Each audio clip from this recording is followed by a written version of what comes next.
하나님 말씀 보겠습니다. 하나님 말씀 열왕기하 5장 8절에서 14절 말씀까지 보도록 하겠습니다. 우리 교독하도록 하겠습니다. 하나님의 사람 엘리사가 이스라엘 왕이 자기의 옷을 찢었다 함을 듣고 왕에게 보내 이르되 왕이 어찌하여 옷을 찢었나이까? 그 사람을 내게로 오게 하소서. 그가 이스라엘 중에 선지자가 있는 줄을 알리다 하리니. 하나님이 이의 아이들과 병거들을 거느리고 올려 엘리사의 진군에 서니 엘리사가 사자를 그에게 보내 이르되 너는 가서 요단강에 몸을 7번 씻으라. 내 살이 회복되어 깨끗하리라 하는지라. 나만이 와여 물러가며 이르되 내 생각에는 그가 내게로 나와서 그의 하나님 여호와의 이름을 부르고 그의 손을 그 부위 위에 흔들어 나무를 고치라 하였도다. 다메섹 강 아바나와 바르갈은 이스라엘 모든 강 물보다 낫지 아니하냐? 내가 거기서 몸을 씻으면 깨끗하게 되지 아니하랴 하고 몸을 돌려 분노하여 떠나니. 그의 종들이 나와서 말하여 이르되 그의 아버지여 선지자가 당신의 그 일을 말하라 하였으면 행하지 아니하였으리까 하물며 당신의 일을 지켜 깨끗하게 하라 함이니까. 같이 읽겠습니다. 나아가니 이에 내려가서 하나님의 사람의 말대로 요단강에 몸을 잠그니 그의 살이 어린 아이의 살같이 회복되어 깨끗하게 되었더라. 오늘 말씀의 제목은 믿음과 순종의 결실, 이런 제목으로 말씀을 드리려고 합니다. 우리가 살아가는 데 있어서 소중한 일들 참 많습니다. 그렇지만은 가장 소중한 것은 생명입니다. 생명이 없으면은 모든 것이 다 의미가 없게 되어지지요. 하나님의 입장에서 보실 때에 차원은 달라요. 우리의 생명은 육신의 생명을 얘기하지만은 하나님의 관점에서는 영혼의 생명을 더 중시 여긴다 하는 거지요. 그래서 온 천하를 얻고도 내 생명을 잃으면 무슨 소용이 있느냐라는 말씀을 하셨는데, 그 말씀을 가지고 우리가 온 천하를 얻어도 죽으면 소용이 없다 하는 말씀도 되지만은, 이 세상에서 모든 걸 얻고 부귀영화를 누린다 할지라도 그 영혼이 하나님을 알지 못하면은 그 인생은 참 실패한 인생이고 불쌍한 인생이다, 그런 말씀을 하시고 있는 것입니다. 우리가 이번에 오신 분들을 참 열심히 섬겼어요. 그 열심히 섬김을 통해서 하나님께서 일하셨어요. 우리가 그 일할 때에 하나님께서 그 우리의 수고를 통해서 일하시거든요. 이제 초청을 했고, 환경을 준비했고, 또 말씀을 준비했고, 또 오셨을 때에도 여러분이 여러모로 섬기시고, 진짜 혼연일치가 되고 물신양면으로 영혼 오신 분들을 참 지극정성하게 여러분이 섬기셔서 많은 분들이 감동을 받으셨어요. 그분들의 머릿속에는 이곳에서 감동받은 그런 현상들이 지워지지 않을 거예요. 적어도 한참 동안은 기억에 남을 것이고, 또 어떤 분들은 지속적으로 그 모습을 생각하시면서 신앙생활 하실 것이다. 또 오셔서 은혜를 입은 것이 전부가 아니라 은혜 입은 것을 가지고 돌아가셔서 신앙생활 하시면서 묵상하고 기도하실 때에 이곳에서 깨닫지 못한 그 깨달음을 삶의 현장에서 그분들이 또한 깨닫게 되는 은혜가 있을 것이다. 저는 그렇게 확신을 합니다. 오신 분들이 그런 말씀들을 해요. 참 충격이었다. 도전이었다. 그런 얘기들을 합니다.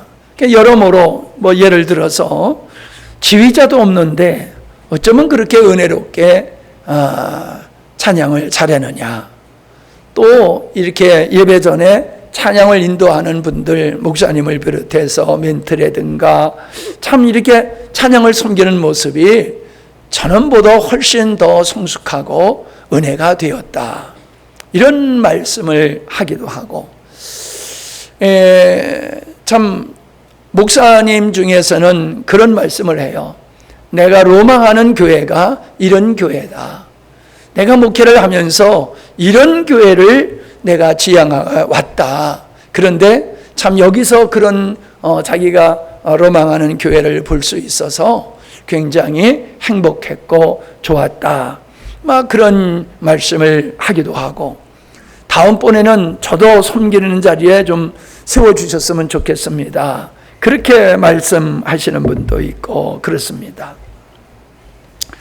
사람은 본 것을, 감동받은 것을 기억합니다. 그리고 그것을 지향하고 그것에 이르려고 또 그렇게 되려고 노력하는 것이 일반적인 사람들이다라고 하는 것입니다. 오신 목사님 중에서 처음 오신 목사님, 마지막 저녁에 우리와 함께 잠시 말씀을 나눴던 그 목사님, 나는 그냥 평범한 목사님인 줄 알았어요.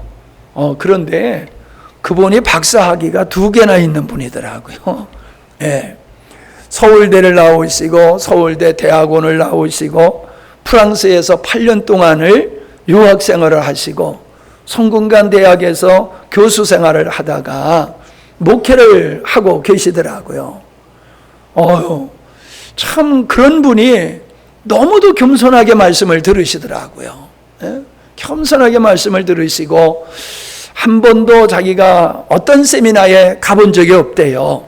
막 그만큼 이제 자기 자신이 나름대로 자부심을 갖고 지내오셨던 분이라는 얘기지요. 근데 어려움을 통해서 우리 교회 이 집회에 참여함을 통해 가지고 자기가 꿈꾸는 교회를 여기서 보았다. 참 사모님과 목사님을 만나게 된 게 축복이고, 여러 성도들에게 이게 받은 그런 것이 정말로 교회가 이런 모습이 되어야 되는 게 아니냐, 이런 걸 느꼈다는 것이지요. 제가 추구하는 게 바로 그거거든요. 큰 교회를 원하는 게 아니라 교회다운 교회를 저는 지향하고 있지요. 왜? 하나님이 그러시기 때문에. 그래서 큰 교회를 통해서 어떤 목회자나 성도들이 도전을 받는 거는 그건 그렇게 중요하다고 생각하지 않아요. 본질에 가까운 것이 아니기 때문에. 그러나 작은 교회임에도 불구하고 거기에 도전이 되고 은혜가 된다라고 하는 것은 본질을 본 것이기 때문에 그렇거든요. 우리가 큰 교회라 그분들이 오셔서 은혜를 입은 게 아니라 시골에 있으면서 산속에 있는 교회가 어린아이로부터 이렇게 장년까지 다 있을 뿐만 아니라 그 섬기는 것이 그 중고등부 아이로부터 모두가 일사불란하게 섬기고 불협화음이 없이 기쁘고 즐거움으로 섬기고 선포되는 말씀이 성도들을 통해서 확증이 된 거예요. 그분들이 목사님이 선포하는 말씀이 일반적인 말씀이 아닌데 과연 저렇게 될 수 있을까라고 하는 생각들을 가지실 수가 있어요. 왜냐하면 전통적인 목회와 메시지와 다르기 때문에 과연 그렇게 해서 목회가 될 수 있을까? 과연 그렇게 하면은 그대로 말씀이 실현될 수 있을까? 이런 의문들을 갖거든요. 그런데 그분들이 여러분이 섬기는 모습을 보면서 목사님이 말씀하시는 저 말씀이 맞구나. 왜? 성도들을 보니까는 그 말씀의 실체가 되었더라라고 하는 것이지요.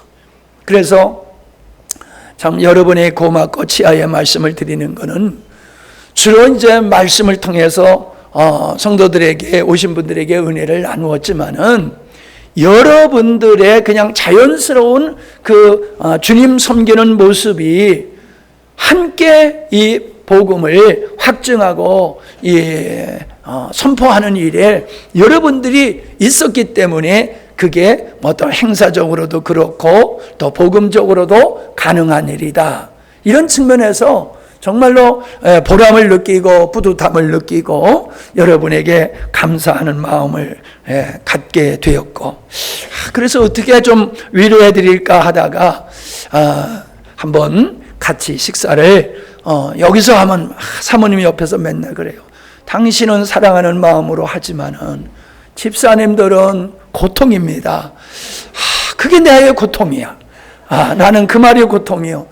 그래, 고통스러운 건 좋지만은 함께 어울려서 이렇게 하는 게 참 얼마나 좋은데, 그럼 내가 다 할게 그러면 어떻게 목사님이 혼자 다 합니까?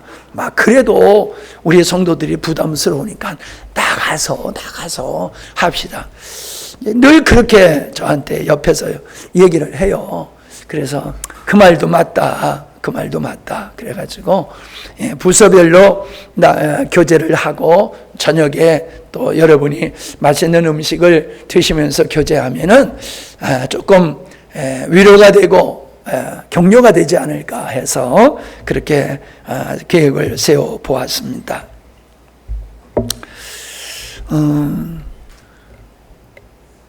우리가 성경에 보면은 여리고로 내려가다가 강도 만난 사람의 비유의 말씀이 있지요. 강도를 만나가지고 거반 죽게 되었다 하는 말은 그냥 방치하면 죽는다는 얘기지요. 누군가 도와주지 아니하면 죽을 수밖에 없는 강도 만난 자를 제사장과 레위인이라고 하는 그러한 하나님을 섬기는 그러한 분이 지나가는데 그걸 외면하고 그냥 지나갔다는 거예요. 사랑이 없어서 지나갈 수도 있고, 위기를 자기가 당할 것 같으니까 지나갈 수도 있고, 또 종교적으로 보더라도 그런 분들은 부정한 거를 시체를 만지면 안 되는 분들이거든요. 그러니까 죽음과 구별된 삶, 그런 사역이 제사장과 레위인들이 하는 거란 말이죠. 제사 지내를 가다가도 부정한 걸 만지게 되면은 만나게 되어지면은 제사를 지낼 수가 없어요. 그래서 무덤에다 회치를 해가지고 그것을 가까이 하지 아니하도록, 소위 우리식으로 말하면은 부정타지 않게 하기 위해서 회치를 한 거란 말이에요. 자, 그러니까는 여러모로 볼 때에 그분들이 나아가 그 강도 만나서 거반 죽게 되는 사람을 돌보지 않을 그 변명거리가 있단 말이야. 이유거리가 나름대로 있단 말이지요. 그러나 그런 여러 가지 이유가 있음에도 불구하고 사마리아 사람은 지나가다가 그 강도만 사람을 보고 나귀에서 내려가지고 자기가 상비약으로 가지고 있었던 것을 가지고 치료를 해주잖아요. 그리고 자기는 걸어가고 환자는 나귀에 태워가지고 주막까지 갑니다.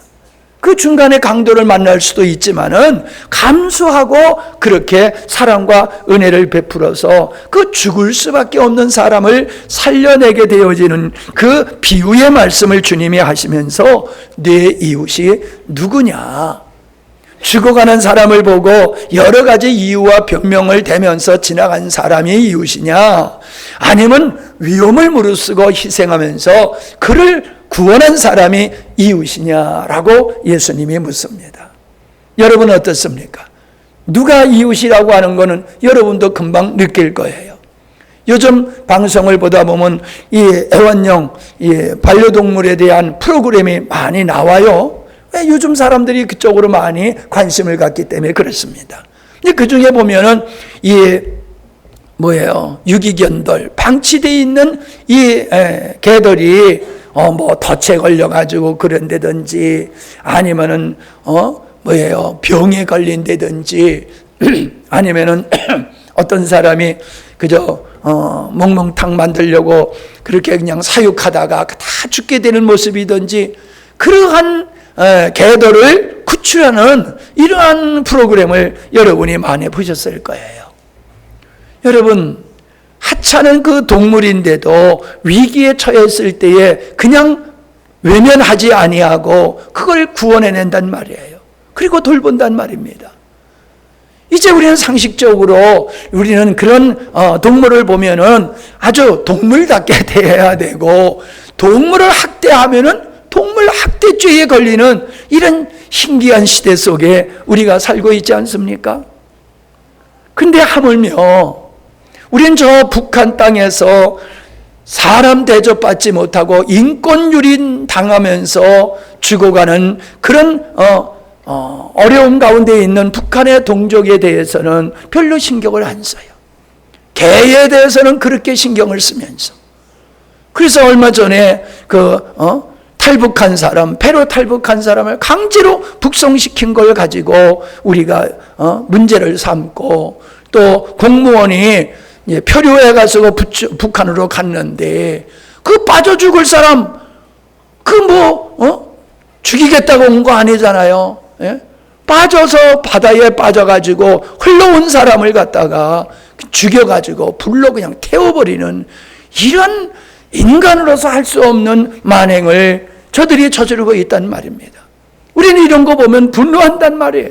어떻게 사람으로서 그런 짓을 할 수 있느냐? 우리가 분노하거든요. 그런데 그런 일들이 버젓이 지금 우리가 살고 있는 이 시대에서 벌어지고 차행되고 있다는 것이지요. 또 생각해 보세요.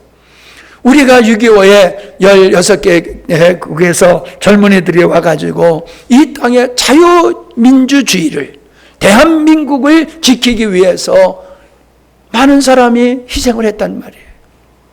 여러분, 우리는 옛날 얘기가 벌써 됐으니까 70년 전의 얘기니까는 옛날 얘기로 생각을 합니다. 근데 한번 이렇게 생각해 보세요. 지금 러시아하고 우크라이나가 지금 전쟁하고 있는데 지금 우리나라에서 파병을 한다고 생각해 보세요. 그러니까 여러분 자녀들, 우리 자녀들이 거기에 파병되어 가가지고 자유민주주의를 수호하고 우크라이나를 지키기 위해서 우리의 자녀들이 가서 전쟁하다가 죽는다라고 생각해 보세요. 그런데 그들이 고마워하지 아니하고 마치 마땅히 해야 할 일이라고 그들이 여긴다라고 하면 우리가 얼마나 분개하겠습니까? 얼마나 분개하겠어요? 얼마나 후회하겠어요? 우리가 어렸을 때 오늘 아침에 사모님하고 분유를 먹으면서 사모님은 분유를 흘렸어. 그래서 손으로 이렇게 찍어 먹기에, 여보 손으로 찍어 먹고 핥어 먹어. 왜요? 옛날에 우리 그런 거면 다 핥어 먹었거든요. 예. 미국에서 주는 분유를 먹고 우리가 컸어요. 그들이 입던 옷과 신발을 보내줘서 그거 가지고 우리가 입고 그렇게 6.25 이후에 우리가 그렇게 살아왔거든요. 지금은 옛날 얘기지만은 그때는 그분들이 보내준 그게 얼마나 맛있고 얼마나 좋았는지 몰라요. 그냥 멋모르고 그냥 먹었지요.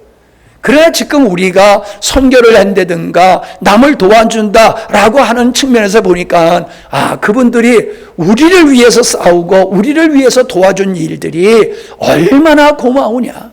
만약에 그분들이 피를 흘리지 않았다라고 하면은 지금 우리가 김정은 밑에서 지금 그들이 우리 북한의 동족들이 겪고 있는 그 고난을 우리가 겪고 있어야 될 터인데 지금 우리가 얼마나 편안하고 얼마나 잘 살고 있습니까? 수고는 하셨지만은 내가 미안하더라고요. 진작에 우리 이가온 집사님이 저 주방 좀 널려주세요. 막 그랬는데 진작에 내가 좀 순종할 걸. 그걸 내가 인정 왜 이렇게 늦게 순종하고 거기에 에어컨을 넣자고 그럴 때에 글쎄 에어컨 넣는 것도 좋지만 좀 돈이 부족하고 뭐 어쩌고 저쩌고 내가 그랬던 게 얼마나 미안한지 몰라요. 아이고 에어컨 켜놓으니까는 얼마나 좋았지요. 에이 아멘 안 해네. 왜 아멘 안 해? 좋았잖아요. 예? 좋았잖아요.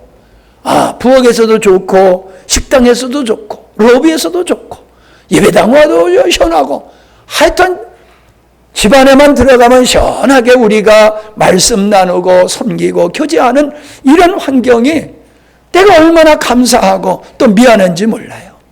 여러분, 우리가 누리고 있는 이 복음의 자유는 선교사님들이 140여 년 전에 이 땅에 와서 그분들이 목숨 버리고 복음을 전했기 때문에 우리가 이 복음의 은혜를 누리고 또 세계 복음화를 위해서 우리 선교사님들이 나가서 선교를 하고 있는 거거든요. 돌아보면은 정말로 사랑을 실천한 그 수고와 희생을 통해서 많은 사람들이 은혜를 누리고 생명의 이 구원의 역사가 진행되고 있다라고 하는 겁니다. 여러분, 제 눈에나 여러분의 눈에나 오셨던 분들이 이 얼마나 은혜를 누렸느냐라고 하는 건 미자매 다 준비됐어요? 예, 아직 안 돼서? 이제 빨리 준비해요. 그래서 그걸 이제 쓴 거를 여러분이 간증문을 읽으면은 이분들이 어떻게 은혜를 입었구나라고 하는 거를 간접적으로 알 수 있을 뿐만 아니라 우리가 보지 못하는 보이지 않는 곳에서 그분들이 은혜를 입고 성장하게 될 거예요. 우리는 그걸 바라보면서 그 믿음을 가지고 우리가 섬겼다라고 하는 것입니다. 그래서 우리가 해야 할 이 일들은 너무나도 소중한 일이기 때문에 앞으로도 참 지금과 같이 여러분이 이렇게 섬김을 일을 통해서 우리 교회가 있는 이상 이렇게 복음으로 교회를 새롭게 하고 영혼을 회복하는 일에 우리가 쓰임받아야 되겠다라는 생각을 갖습니다. 오늘 본문 말씀에는 우리가 잘 아는 대로 나만 장군의 문둥병에 대한 이야기, 그 치유의 과정에 대한 이야기인데 그 속에서 참 우리가 해야 할 일들이 이와 같구나라는 생각이 들어서 말씀을 나누게 됐습니다. 여기 말씀에 보면은 이 나만 장군은 왕에게 존귀한 자다라고 했습니다.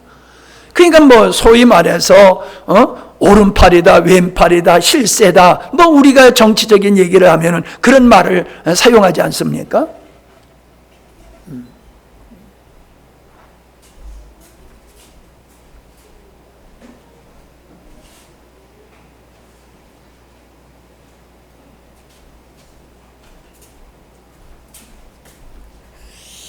어떤 집사님이 사모님 기도하시는데 시원하게 기도하시라고 저 아주 멋진 선풍기를 하나 사 오셨는데 나도 덕분에 이렇게 설교하면서 저 덕을 보게 됐네요. 자, 그게 실세다 뭐 이런 얘기를 합니다. 이 나만 장군이 아람 나라 왕에게 그런 존재였다는 거예요. 그렇게 중요한 인물이었다는 이야기입니다. 자, 그런데 그가 가지고 있는 권세와 인기와 모든 사람이 부러워하는 그러한 면에 있음에도 불구하고 그에게는 너무나도 고통스러운 일이 있었는데 그게 문둥병, 나병이 자기에게 있었다는 얘기입니다. 어떻겠어요, 여러분? 그거를 드러냈겠어요? 드러내지 않았지요.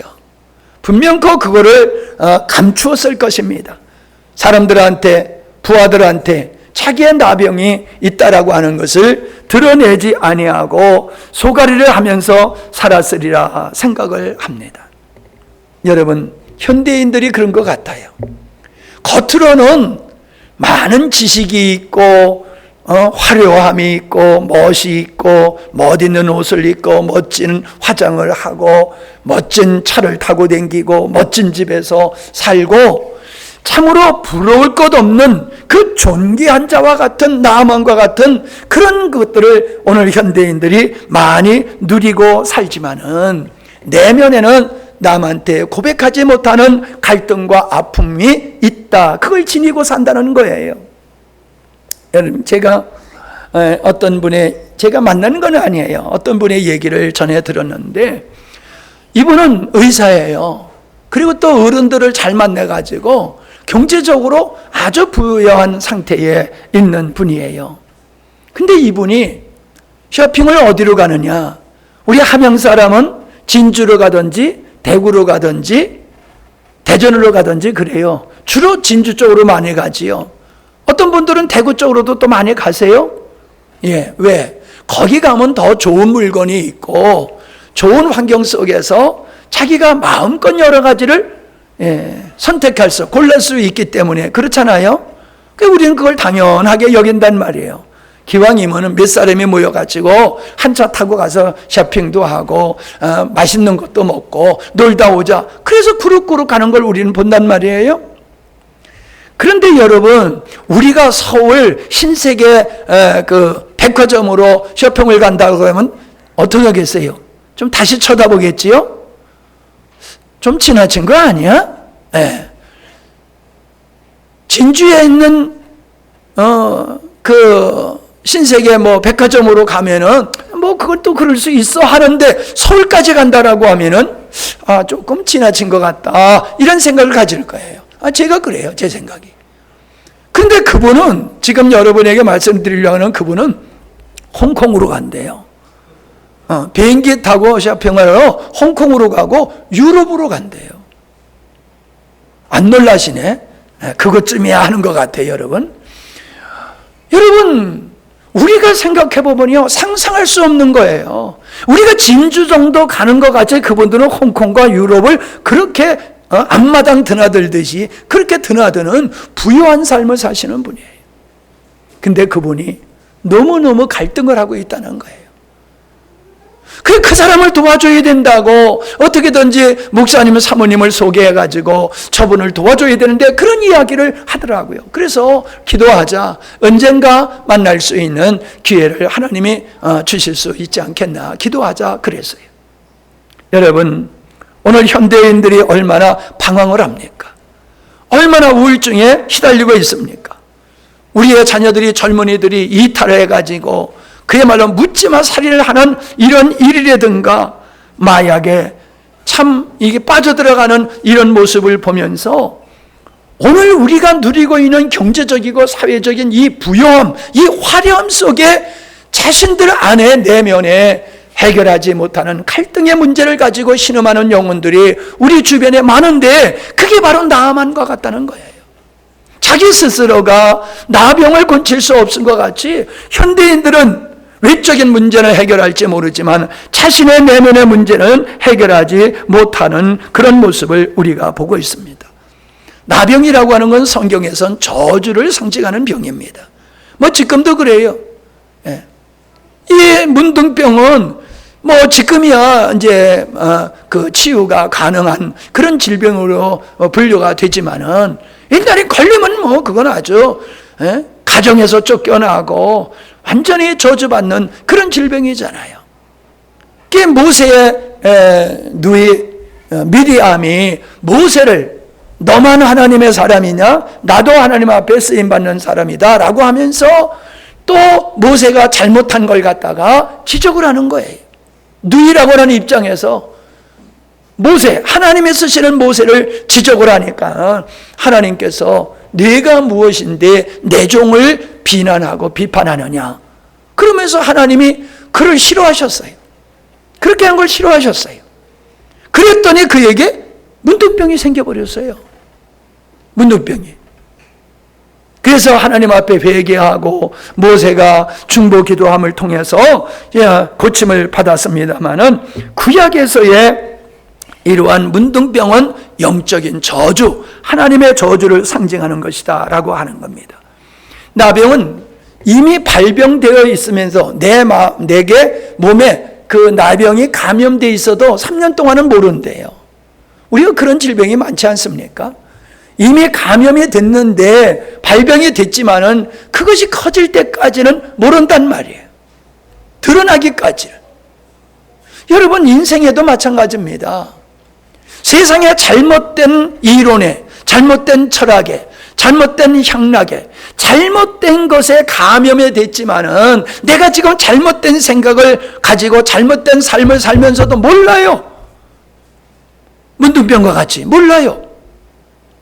그런데 그 증세가 나타나게 됨으로 말미암아 때 늦게 알게 된 것과 같이 현대인들이 동일하다는 거예요. 자기들이 뭐 돈만 있으면 전부야 라고 하면서 그저 돈 하고 살다가 그게 아니네 라고 하는 것을 깨달을 때는 이미 기회가 지나간 거라는 거예요. 이제 돌이킬 수 없는 상황에 와서야 비로소 내가 잘못됐네 라고 하는 거예요. 이게 현대인들의 어리석음이고 바로 문둥병 걸린 자의 모습이 아니냐라고 하는 겁니다.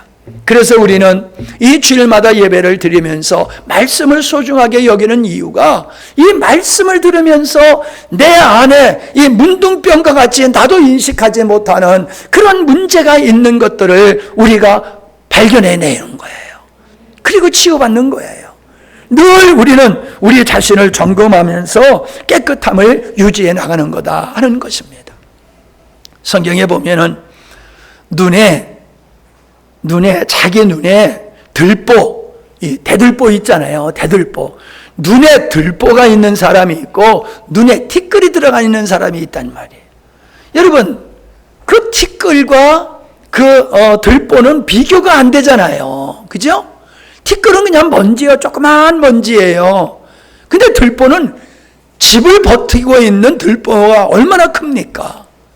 그러니까 이 비유의 말씀은 자기는 들보와 같은 큰 허물과 잘못을 가지고 있으면서도 그걸 모르고 다른 사람의 조그마한 허물을 보고 잘못을 보고, 야, 네 눈에 티끌이 있어, 티끌 빼. 무슨 말씀이에요?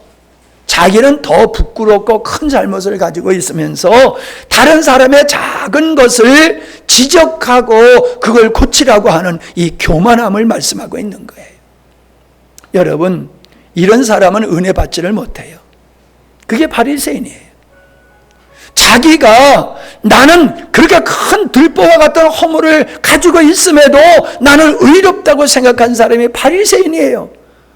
여러분, 우리는 바리새인을 위해서 저 어리석은 사람들, 우리는 그렇게 늘 생각을 합니다만은 우리 안에도 바리새인적인 요소가 있단 말이에요. 나의 허물은 모르고 다른 사람의 허물을 보고 늘 지적하는 이러한 교만함이 하나님의 은혜를 입지 못하게 하는 요소가 되어진다라고 하는 거지요. 다른 사람은 다 알아요. 근데 본인은 몰라요. 우리 한국 사람은 더더욱 다른 사람의 그 약점과 허물을 이렇게 지적하는 것을 어렵게 생각을 해요. 참 어렵게 생각을 해요. 근데 좀 되려 부족한 사람은 자기가 그런 참 은혜를 입고 있음에도 그걸 모르고 자기는 쉽게 말을 해요. 쉽게. 다른 사람에게. 그거 잘못된 거야. 잘못된 거야. 예. 우리가 이번 섬기면서 우리에게 왜 부족함이 없겠어요? 우리에게도 부족함이 있어요. 그러나 부족함을 얘기해가지고 은혜될 게 뭐가 있습니까? 좋은 점을 우리가 자꾸 만들어 가다 보면은 부족한 점이 해결되어지는 거예요. 열심히 했는데, 여러분, 목사님이 칭찬 안 하고 밥이라도 우리 한 끼 먹읍시다. 그러니까 기분이 좋잖아요. 예? 수고했는데 잘못된 거를 다 지적해가지고 뭐가 잘못됐네 그러면은 다음 집회가 얼마나 부담스럽겠어요. 아이고, 다음 집회 때 또 목사님한테 구사리 먹을 일이 있지 않겠나 막 이래 두려워가지고 섬기는 일이 싫어질 거예요. 예. 코끼리도 칭찬하면 춤을 춘다고 우리가 잘못된 걸 잘했다고 두둔하자는 얘기가 아니에요. 우리에게는 격려가 필요하고 우리가 서로 우리가 섬김을 통해서 가야지 지적을 통해 가지고 섬겨지는 일, 성장하는 일은 없다라고 하는 겁니다. 이러한 나아만 장군의 질병을 안 사람이 있어요. 그 사람은 이스라엘에서 유다에서 아람 나라로 잡혀간 어린 소녀가 있었어요. 근데 공교롭게도 이 소녀는 그 나아만 장군의 집에 가가지고 나아만 장군의 부인을 수종드는 일을 했어요. 그러니까 여러분, 밥만 했겠습니까? 빨래도 하고 이것저것 청소를 다 했겠지요. 그러니까 뭘 알겠어요? 나아만 장군의 옷을 빨다 보면은 이상하게 고름이 묻어 있는 것을 볼 수 있었을 거 아니에요? 그리고 다른 사람에 있을 때는 이렇게 옷으로 그걸 감추고 있지만 자기가 이렇게 가족들에게 혹은 가족들과 구별된 이런 여러 가지 행동을 보면서 나만 장군이 이 문둥병에 걸렸구나 하는 거를 이 어린 소녀가 보고 알 수 있었을 거란 말이에요. 그러니까 마음이 얼마나 안타깝겠어요. 비록 자기를 잡아온 그래서 노예로 쓰고 있는 사람이지만은 그 원수 같은 사람이라 할지라도 그가 질병에 걸려 있는 이 문둥병에 걸려 있는 걸 볼 때에 너무 안타까운 거예요. 근데 더 안타까운 건 뭐냐 하면은 고칠 수 있는 길이 있는데도 모르고 있다는 거예요. 자기 고향에 있는 사마리아에 있는 엘리사라고 하는 선지자가 있는데 그 선지자한테 가면은 고침을 받을 수 있을 텐데 안타까움이 있는 거예요. 그냥 혼자 중얼중얼 거리는지 모르겠어요. 그 옆에서 들었어요. 그리고 나만 장군한테 이야기하세요. 저 유다에서 잡혀온 저 여자아이가 말을 하는데 사마리아에는 하나님의 선지자가 있다고 하더라. 그는 못 고치는 병이 없다고 하더라. 하나님의 능력으로 죽은 자를 살리는 사람이더라. 그 얘기를 듣고 당신도 가서 거기에 그 엘리사를 한번 만나보면 좋지 않겠느냐. 그러니까는 뭐 물에 빠진 사람 지푸라기도 잡는다고 그냥 이제 왕한테 얘기하는 거예요.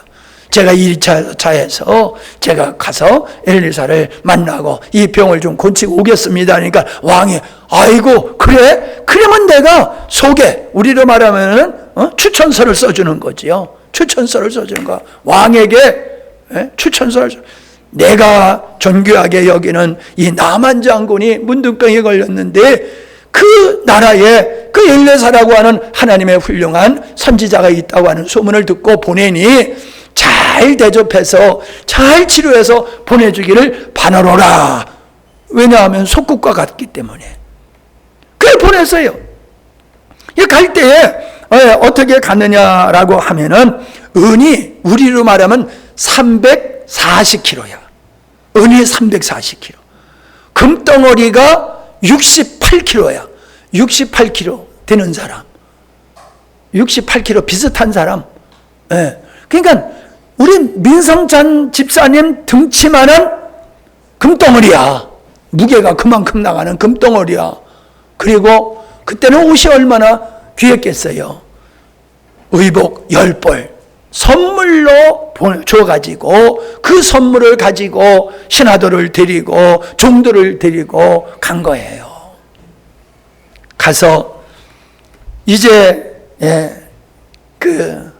엘리사 집에 당도했는데 이 소식을 듣고 엘리사가 버선발로 뛰어나와가지고 영접을 하고 하나님 앞에 특별 기도, 특별 예식을 통해서 그를 건져줄 줄로 알고 그렇게 기대고 갔단 말이에요. 근데 갔더니 어떤 종이 나와가지고 우리 선생님이 말씀하신 선지자님께서 말씀하시는데 저 요단강에 가가지고 7번 목욕하면 난다고 합니다. 가서 7번 목욕하고 고침받고 가세요. 그랬단 말이에요. 그러니까는 나만 장군이 얼마나 실망과 모욕감을 당하는지 몰라. 내가 누구야? 아람 나라의 왕의 총애를 받는 실세 중에 실세야.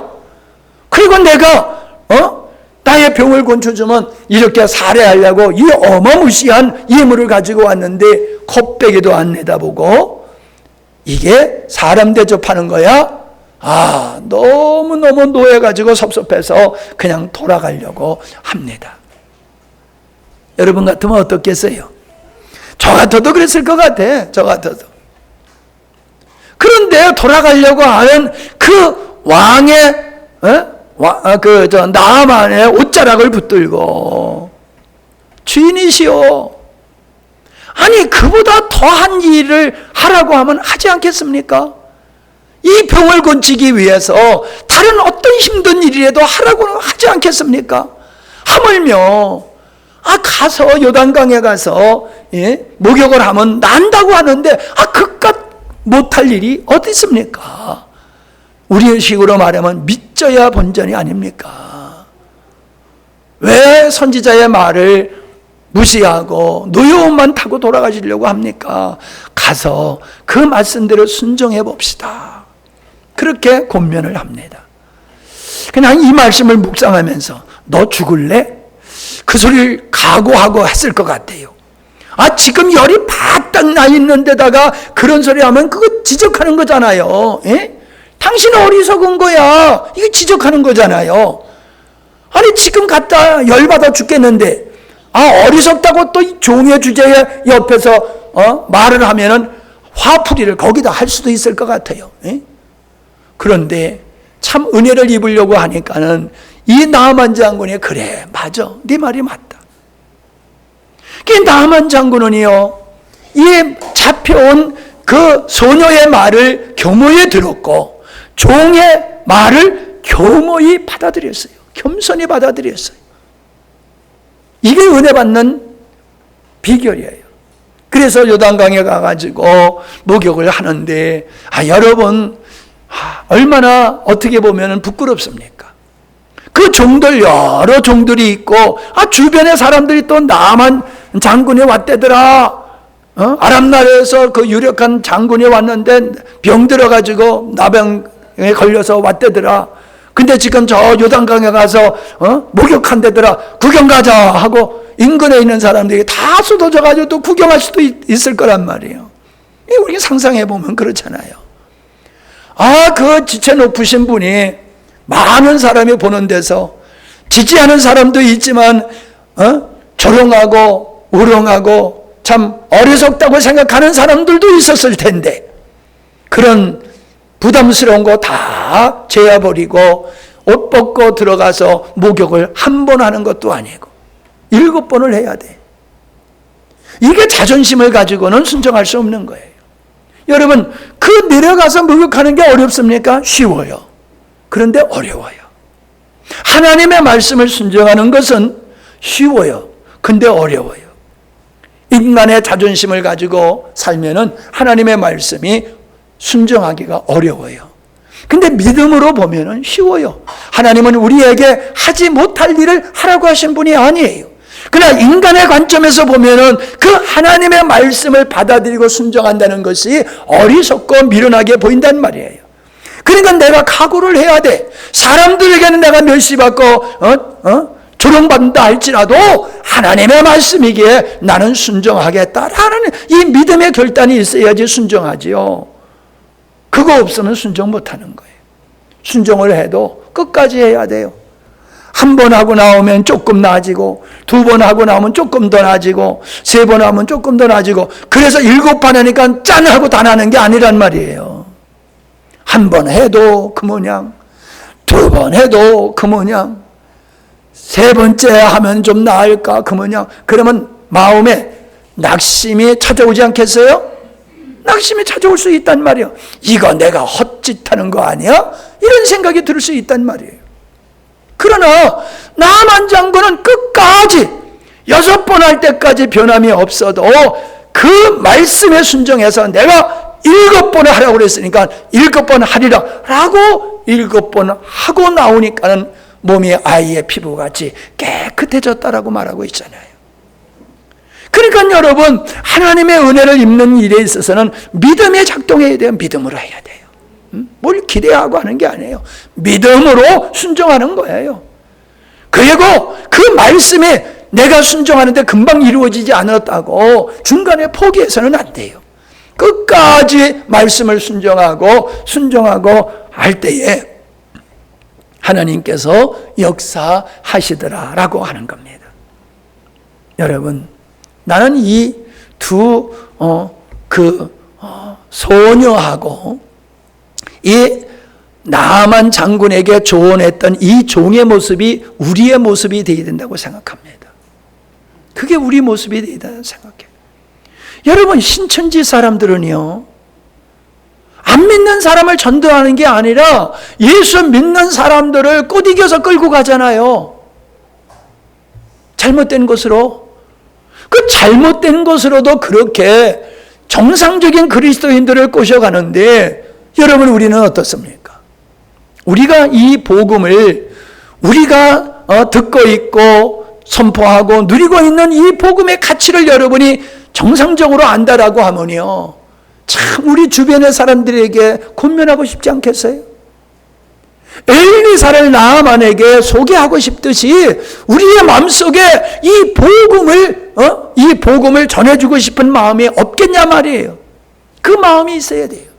진짜 이 복음의 가치를 안 사람은 이 복음을 소중히 여기는데 끝나는 게 아니라 나만 장것같이 허세는 부리지만 속에 이 복음이 없어서 목사요, 권사요, 장로요, 어떠한 사람이라 할지라도 이 복음이 없어서 문둥병과 같이 내용을 앓고 있는 그런 사람들에게 이 복음을 듣게 해서 그가 영적으로 치유받고 온전케 되고자 하는 이런 열망이 우리에게 없냐 말이에요.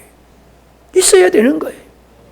저 멀리 있는 사람이 아니라 가까이 있는 우리 가족들, 형제들, 친구들, 이웃들, 여러분이 그렇게 초청해가지고 오신 분들이 얼마나 은혜를 입었습니까? 여러분 큰일을 하신 겁니다. 내가 전하지 못하더라도 은혜의 자리에 와 보라 라고 하는 사마리아 여인과 같이 와 봐라 해서 그분들이 은혜를 입고 갔으면 여러분이 말씀으로 섬긴 거하고 똑같은 거예요. 앞으로도 이런 일이 더 충만하기를 바랍니다. 이번에 청년이 그래요. 다음에 뿐만 아니라 계속해서 이 집회에 참석해야 되겠다 그렇게 고백을 하더라고요.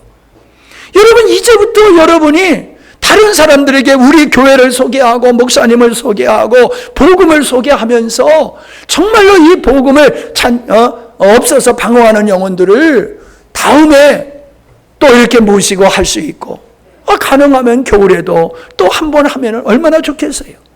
그런 갈망이 여러분의 마음속에 있기를 바랍니다. 고침을 받은 이 나아만은 가지고 온 예물을 엘리사에게 드립니다. 근데 엘리사가 받지를 아니해요. 사양하니까 고사하니까는 그냥 어쩔 수 없이 돌아가게 되는데 아주 재미있는 말씀은 뭐냐 하면은 17절 보세요. 17절.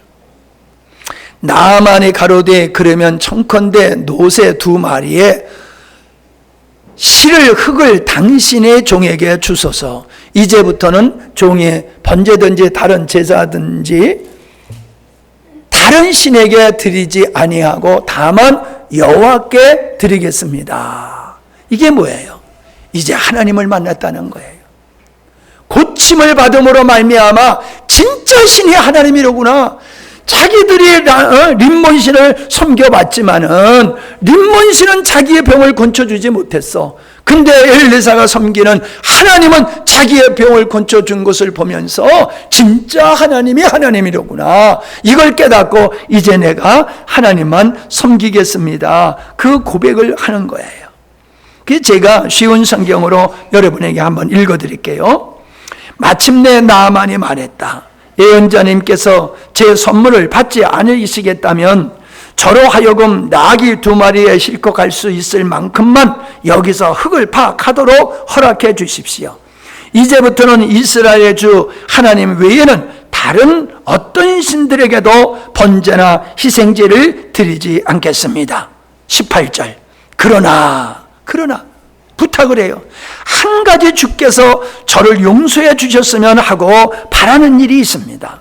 저의 왕께서 림몬 신을 섬기러 신전으로 들어가실 때 제가 왕의 오른팔을 부축하고 함께 들어가서 절을 해야 합니다. 부디 그것만은 주께서 용서해 주시기를 바랍니다. 어쩔 수 없이 자기가 왕을 부축하고 들어가서 림몬 신에게 절할 때에 자기도 가서 이렇게 동참할 수밖에 없습니다. 내 이젠 마음은 옛날에는 그걸 당연하게 했지만은 이제는 하나님만 경외하겠는데 내 지위상 위치상 어쩔 수 없이 그 일을 해야 되니 이것만은 용서해 주십시오. 할렐루야. 자, 이제 겸손해졌잖아요. 그런 믿음을 나아만이 가졌단 말이에요. 그러니까 나아만은 예수님께서 병을 고쳐주신 후에 뭐라고 그랬어요? 네가 죄 사함을 받았느니라 라고 하는 것 같이 이 나아만은 문둥병을 고치면서 영혼이 구원받는 은혜를 입은 줄로 믿습니다. 이게 믿음과 겸손을 통해서 얻은 축복이고 그런 은혜를 이런 작은 믿음을 가진 소녀, 선지자에 대한 신뢰, 하나님에 대한 신뢰를 가진 이 소녀의 입을 통해서 또 종을 통해서 이런 역사가 일어났다 하는 것, 여러분, 우리가 그 소녀와 같이 되기를 바랍니다.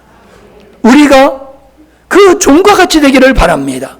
그리고 엘리사와 같은 역할을 하는 하나님의 믿음의 종들이 되기를 바랍니다. 그래서 우리 주변에 이 나만 장군같이 겉으로는 화려하지만 속에 해결하지 못한 인생의 문제, 영혼의 문제를 가지고 있는 사람들을 구원하는 일에 우리가 다 쓰임받기를 바랍니다. 아멘. 감사합니다. 이번 주에 하나님께서 놀라운 은혜로 섬기게 하셨고 그 열매를 얻게 하심을 감사합니다. 이제 하나님, 우리가 하는 모든 일들이 하나님이 하시는 일에 참으로 도구로 쓰임받게 하셨음을 바라보면서 우리의 삶이 앞으로도 그렇게 이어지기를 바랍니다. 나아만 눈병정이 고침을 받는 과정을 통해서 지혜를 얻었고 믿음의 유익을 얻었습니다. 앞으로 더더욱 우리 교회가 이렇게 사람을 살리고 영혼을 살리는 훌륭한 일을 정말로 주님의 손에 붙들림을 받아 쓰임을 얻을 역사할 수 있는 저희들이 되게 하여 주시옵소서. 11절을 드렸습니다. 성경헌금과 차량헌금, 구제헌금, 감사헌금을 드리게 하셔서 감사합니다. 믿음으로 드렸사오니 저도 축복하셔서 하나님 나라의 귀한 일꾼들로 사용하여 주시옵소서. 믿음의 본으로 저들을 사용하여 주옵소서. 예수님의 이름으로 축복하며 기도하옵나이다. 아멘.